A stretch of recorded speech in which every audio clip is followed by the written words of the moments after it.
عباده الذين اصطفى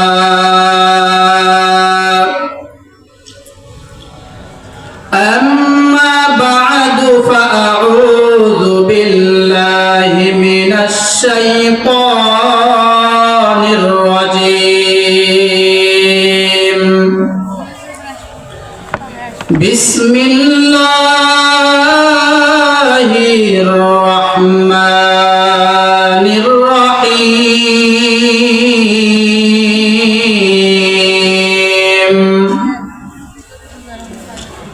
قل يا عبادي الذين أسرفوا على أنفسهم لا تقنطوا من رحمة الله إن الله يغفر الذنوب جميعا إنه هو الغفور الرحيم وقال صاحب القرآن صلى الله عليه وآله وسلم التائب من الذنب كمن لا ذنب له أو كما قال النبي عليه الصلاة والسلام صدق الله مولانا العظيم وصدق رسوله النبي الأمي الكريم ونحن على ذلك من الشاهدين والشاكرين والذاكرين والحمد لله رب العالمين আলহামদুলিল্লাহ সর্বপ্রথম লক্ষ কোটি শুকর ও সুজুদ সেই মহান রব্বুল আলামিনের আলিশান দরবারে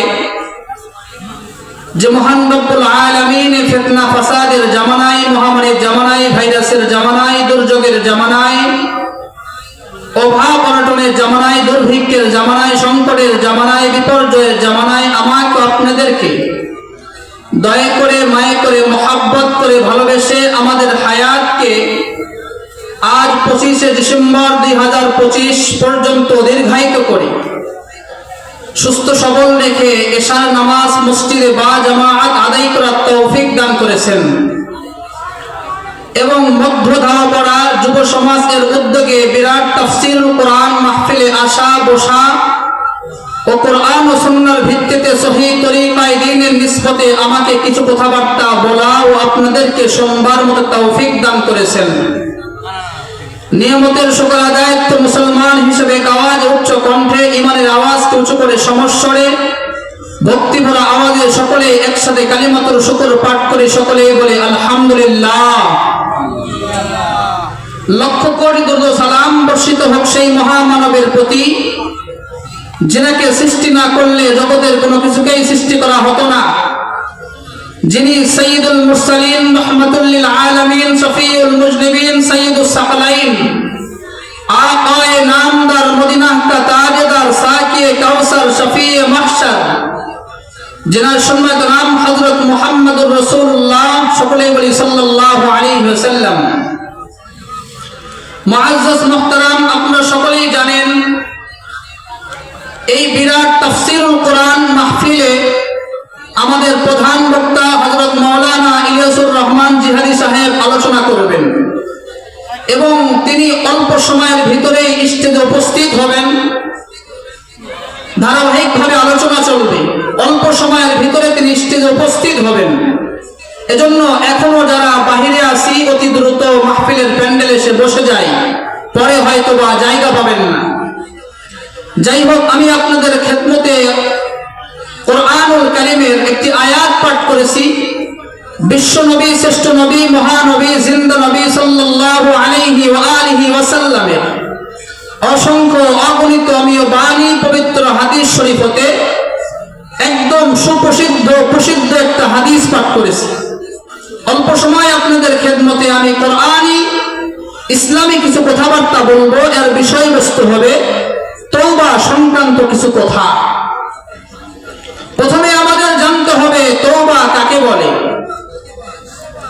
আরবি গ্রামার, আরবি ডিকশনারি যদি আমরা খুলি তাহলে তওবা শব্দের অনেকগুলো অর্থ পাওয়া যায়। এক অর্থ হলো আত-তাওবাতু, আরবি শব্দে তার অনুবাদ আর রুজু, মানে ফিরে আসা। উলামায়ে কেরামগণ তওবার বিভিন্ন সংজ্ঞা করেছেন। সবচেয়ে প্রসিদ্ধ সংজ্ঞা হলো আত-তাওবাতু হুয়ার রুজু ইলাল্লাহ ওয়াল ইবআদু আনিল মাআসি। তওবা মানে হলো আল্লাহ তাআলার দিকে ফিরে আসা এবং গুনাহ থেকে দূরে সরা। গুনাহ থেকে দূরে সরে আল্লাহ তাআলার দিকে ফিরে আসার নাম হলো তওবা। এমর্মেই সূরাতুজ জুমার থেকে আমি 53 নম্বর আয়াত পাঠ করেছি। আমাদের নবীর একটি হাদিস পাঠ করেছি। তেলাওয়াতকৃত আয়াতের ভিতরে আল্লাহ রব্বে কারীম বলেন, قل يا عبادي الذين أسرفوا على أنفسهم لا تقنطوا من رحمة الله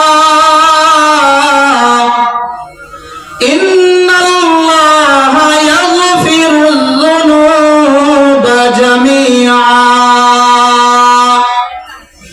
إنه هو الغفور الرحيم।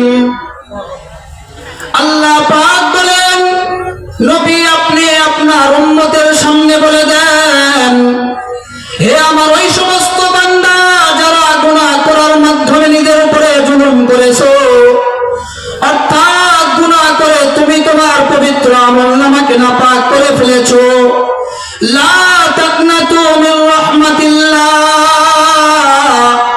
ওই বান্দা যেন আমি আল্লাহ পাকের রহমত হতে নিরাশ না হয়।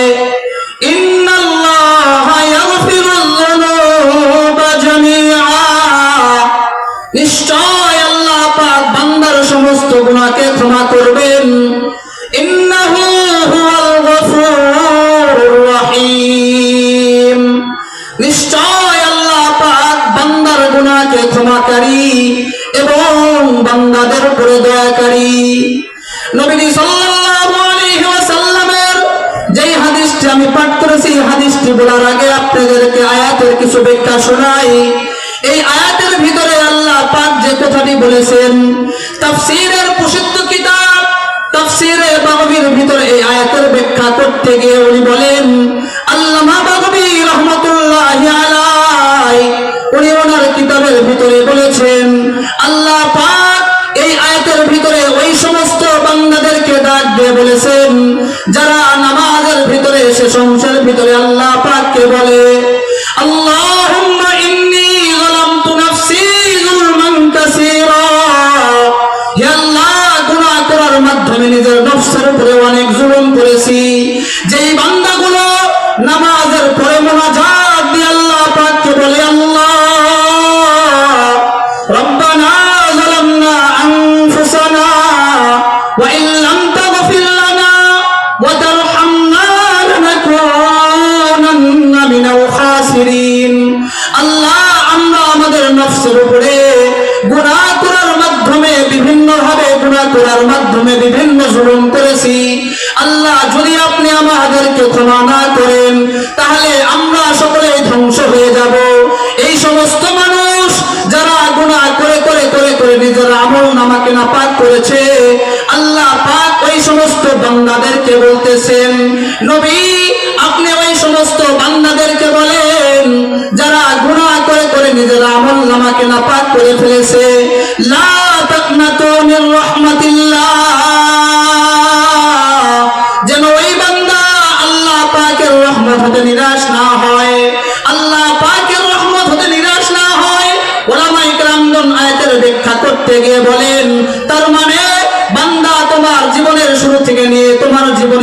পর্যন্ত।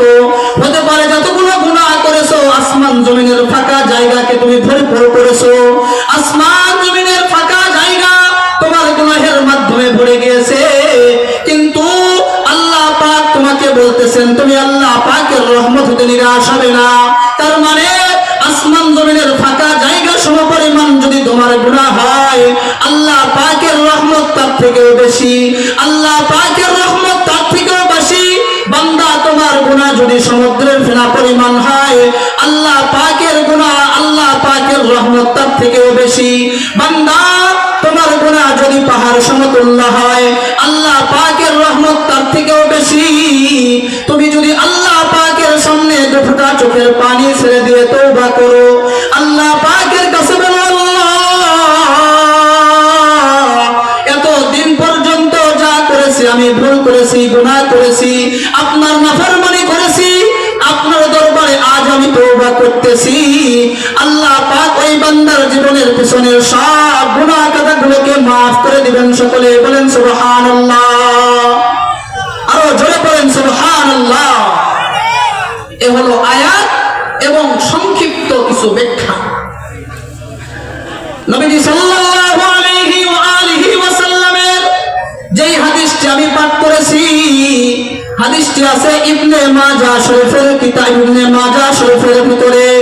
ইবনে মাজাহ শরীফ মানে হলো এই জমিনের ভিতরে 6টা প্রসিদ্ধ সহিহ বিশুদ্ধ হাদিসের কিতাব আছে, যেমন বুখারী শরীফ হাদিসের কিতাব, মুসলিম শরীফ হাদিসের কিতাব, সুনানে তিরমিজি হাদিসের কিতাব, সুনানে আবু দাউদ হাদিসের কিতাব। এইরকম ভাবে বিশুদ্ধ এক হাদিসের কিতাবের নাম হলো ইবনে মাজাহ শরীফ। ইবনে মাজাহ শরীফের 4250 নম্বর হাদিসের ভিতরে আল্লাহর নবী সাল্লাল্লাহু আলাইহি ওয়া আলিহি ওয়াসাল্লাম বলেন, আত-তাইবু মিনাল যামবি কামান লা যামবা লা। গুনাহের থেকে তওবাকারী ওই বান্দার মতো যেই বান্দার জীবনে কোনো গুনাহ নাই। অর্থাৎ কোন বান্দা যদি তার জন্মের পর থেকে নিয়ে তার হায়াত যদি 70 বছর পর্যন্ত হয়,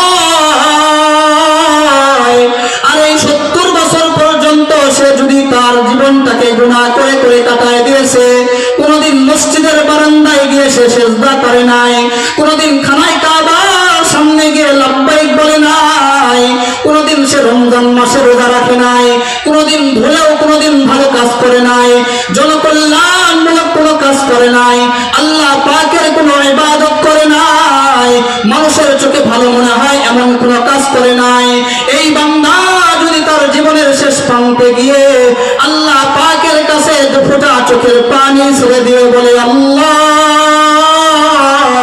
এতদিন পর্যন্ত যা করেছি আমি ভুল করেছি, আল্লাহ আমার গুনাহ হয়ে গেছে, আমি আর গুনাহের পথে থাকতে চাই না, আল্লাহ পাকের কাছে যদি খাঁটি বান্দা তওবা করতে পারে, নবীজি বললেন 4250 নম্বর হাদিস ইবনে মাজাহ শরীফের 2450 নম্বর হাদিসের ভিতরে নবী বললেন, ওই বান্দা আল্লাহ পাকের কাছে তওবাকারী তওবা করা মাত্র আল্লাহ পাক তার জীবনের পিছনের সব গুনাহ খাতাগুলোকে আল্লাহ পাক মাফ করে দিবেন। সকলে বলেন সুবহানাল্লাহ।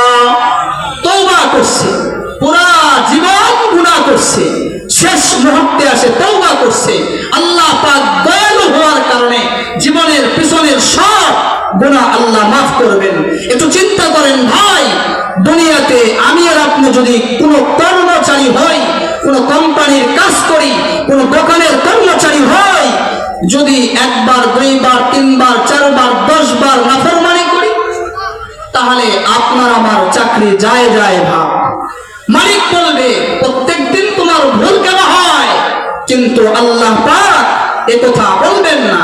নবী বললেন, কোন মানুষ যদি তার জীবনের শেষে গিয়েও আল্লাহ পাকের কাছে তওবা করে বলে, আল্লাহ এতদিন পর্যন্ত যা করেছি আমার ভুল হয়ে গেছে, আপনি আমাকে মাফ করে দেন, নবী বলেন এই বান্দা তওবা করা মাত্র তার জীবনের পিছনের সব গুনাহ খাতাগুলো আল্লাহ মাফ করে দিবেন। সকলে বলেন সুবহানাল্লাহ। এরপরের হাদিস ইবনে মাজাহ শরীফের 2451 নম্বর হাদিসের ভিতরে নবীজি বলেন, কুল্লু বনি আদম খাত্তা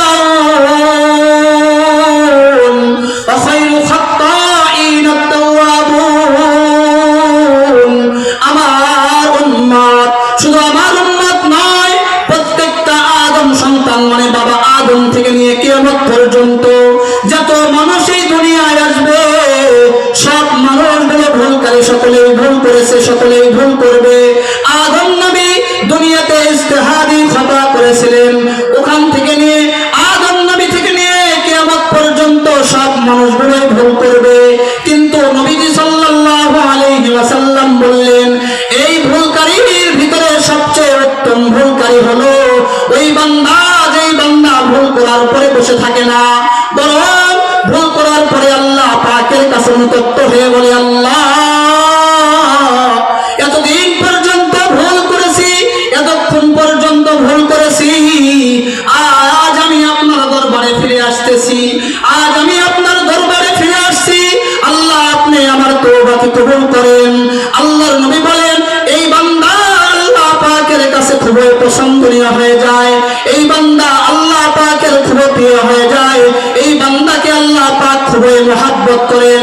এই হাদিসের ব্যাখ্যা বাংলাদেশের সিনিয়র এক মুরব্বী আলেম, ঢাকার প্রসিদ্ধ মাদ্রাসা যাত্রাবাড়ি মাদ্রাসার মুহতামিম সাহেব হুজুর, উনি ওই মাদ্রাসার শাইখুল হাদিস, বগুড়া জামিল মাদ্রাসার মসজিদের ভিতরে এই হাদিসটি উনি পাঠ করেছিলেন এবং উনি বলতেছিলেন, দুই বান্দা আমাদেরকে বোঝাবার জন্য, সহজে বোঝাবার জন্য উনি একটা দৃষ্টান্ত দিয়েছিলেন যে এক মানুষ তার জীবনে 60 বছর কোনোদিন নাফরমানি করে নাই, কোনোদিন সে কোনোদিন তার জীবনে কোনোদিন গুনাহ করে নাই।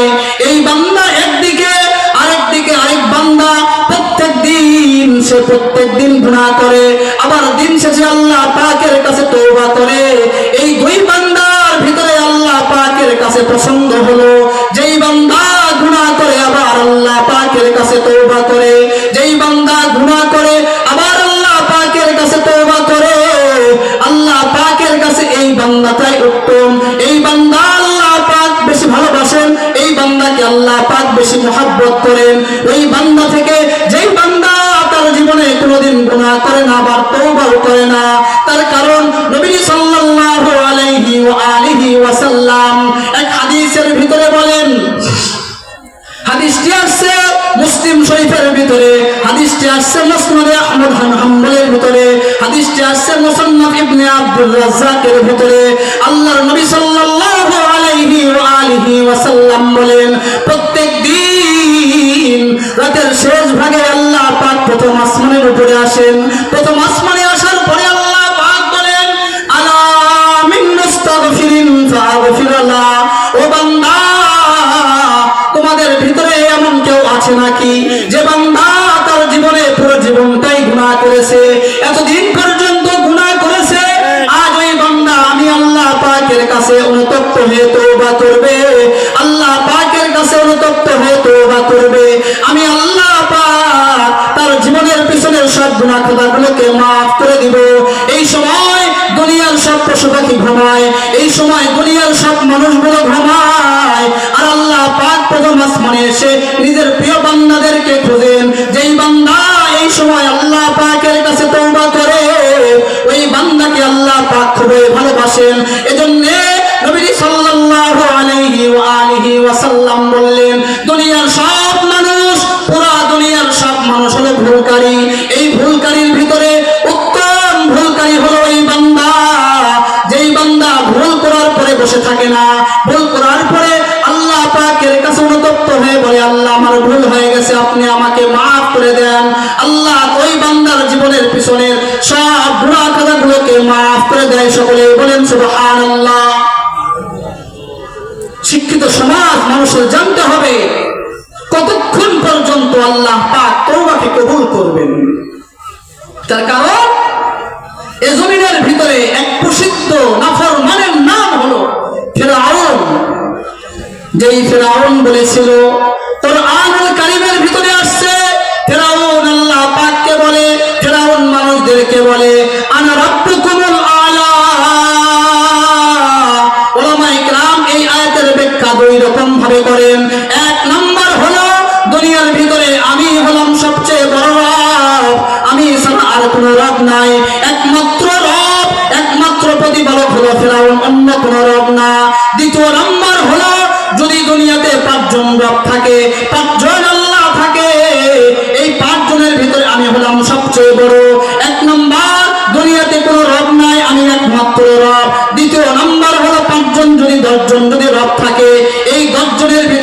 জনের ভিতরে আমি ফেরাউন হলাম সবচেয়ে বড়। এই ফেরাউন তার মৃত্যুর সময় নীল নদের ভিতরে যখন মারা যাবে ভাব, যখন সে পানির ভিতরে হাবুডুবু খায় তখন সে তাকায় দেখে আর আমার বাঁচার কোনো উপায় নাই। ওই সময় ফেরাউন পর্যন্ত আল্লাহ পাকের কাছে তওবা করে, আল্লাহ পাককে বলতেছেন, আল্লাহ এতদিন পর্যন্ত নাফরমানি করেছি, আমার বিদায়কালে আমি আপনার কাছে তওবা করতেছি। আল্লাহ পাক ওই সময় ফেরাউনের তওবাকে কবুল করে নাই। এই জন্য আমাদের জানতে হবে কতক্ষণ পর্যন্ত আল্লাহ পাক আপনার আমার তওবাকে কবুল করবেন। এই কথা ইবনে মাজাহ শরীফের 2453 নম্বর হাদিসের ভিতরে আসছেন, ইন্নাল্লাহ তাআলা ইয়াকবালু তাওবাতাল আবদি মা লাম ইউগারগির। নিশ্চয় আল্লাহ পাক বান্দার তওবাকে মৃত্যুর আইনে, মৃত্যুর আগ মুহূর্ত পর্যন্ত, যখন বান্দা সুনিশ্চিতভাবে জানতে পারে যে এখনই তার মৃত্যু হবে, ওই সময়ের আগ পর্যন্ত আল্লাহ পাক তার তওবাকে কবুল করেন।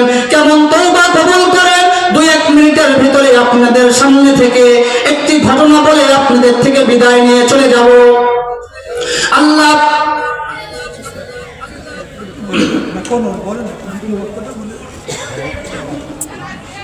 আল্লাহ পাক কোরআনের ভিতরে বলেন, ইয়া আইয়ুহাল্লাযীনা আমানু তুবু ইলাল্লাহি তাওবাতান নাসুহা। আল্লাহ পাক কোরআনের ভিতরে মুমিন বান্দাদেরকে বলেন, ও মুমিন বান্দা, তোমরা আল্লাহ পাকের কাছে একনিষ্ঠতার সাথে তওবা করো। কেমন তওবা? আল্লাহর নবীর এক প্রসিদ্ধ সাহাবীর নাম হলো মায়েজ আসলামী। মায়েজ আসলামী রাদিয়াল্লাহু তাআলা আনহু জিনা করেছিলেন এবং মৃত্যুর আগে আল্লাহর নবীর কাছে নিজের গুনাহ থেকে তওবা করতেছিলেন। আল্লাহর নবীর কাছে 4 বার যখন মায়েজ আসলামী ইকরার করেছে, একজন বিবাহিত পুরুষ যদি জিনা করে এবং তো জিনা করার পরে এটা স্বীকারোক্তি দেয়, 4 বার স্বীকারোক্তি দিলে তাকে সঙ্গে সার করে প্রস্তর আঘাতে দুনিয়া থেকে বিদায় করা হয়। আল্লাহর নবী শুক্রবার দিন আসরের নামাজের পরে সাহাবায়ে কিরামদেরকে বলেছেন যে তোমরা মায়েজকে এ দুনিয়া থেকে পাথর মেরে নিক্ষেপ করে দিবে। নবী এটা বলে দূরে কোথাও চলে গেছেন। ওই সময় সাহাবায়ে কিরামগণ মায়েজ আসলামীকে এক বুক পরিমাণ মাটির গর্তের ভিতরে ফেলাইয়া মাথার উপরে পাথর মেরে মেরে দুনিয়া থেকে বিদায় করেছেন। আল্লাহর নবী যখন ফিরে আসছেন, সাহাবায়ে কিরামদেরকে জিজ্ঞাসা করেছেন, আমার মায়েজের কি হালাত? সাহাবায়ে কিরাম বলেন, মায়েজকে আমরা যখন হত্যা করতেছিলাম, মায়েজ উঠে দৌড় দেয়, আমরা তাকে ধরে নিয়ে এসে আবার হত্যা করেছি। নবী বলেন, কেন তোমরা এমন করেছো? নবীর চোখ দিয়ে বারবার পানির ফোঁটা পড়ে। আল্লাহর নবী বলেন, আমার মায়েজ এমন ভাবে আল্লাহ পাকের কাছে তওবা করেছিল। ইবনে মাজাহ শরীফ এই কিতাবের ভিতরে হাদিস আসছে, আল্লাহর নবী বলেন, লাকাদ তাবা তাওবাতান লাউ কুসিমাত আলা আহলিল মদিনাতি লাওয়াসআতহুম। আমার মায়েজ এমন খাটিয়ে দিলে আল্লাহ পাকের কাছে তওবা করেছে, মদিনাবাসী যদি গুনাহগার হয় কিয়ামত পর্যন্ত এই মদিনাবাসীর নাজাতের জন্য আমার এক মায়েজের মায়েজ আসলামের তওবাতে যথেষ্ট হবে। এই হাদিসটা বুখারী শরীফের মধ্যে আসছে। ইমাম বুখারী রাহমাতুল্লাহি আলাইহি বলেন, লাকাদ তাবা তাওবাতান লাউ কুসিমাত আলা আহলিস সামাওয়াতি ওয়াল আরদি লাওয়াসআতহুম। মায়েজ এমন খাটিয়ে দিলে তওবা করেছে, পুরা দুনিয়াবাসীর যত নাজাতের জন্য এক মায়েজ আসলামের তওবাটাই যথেষ্ট। আল্লাহ পাক আমাদের সকলকে খাটিয়ে দিলে তওবা করার তৌফিক দান করুন। সকলে বলেন আমিন। ওয়া আখিরু দাওয়ানা আলহামদুলিল্লাহি রাব্বিল আলামিন। আসসালামু আলাইকুম ওয়া রাহমাতুল্লাহি ওয়া বারাকাতুহু। মাইক্রোফোন আরেকটা কই।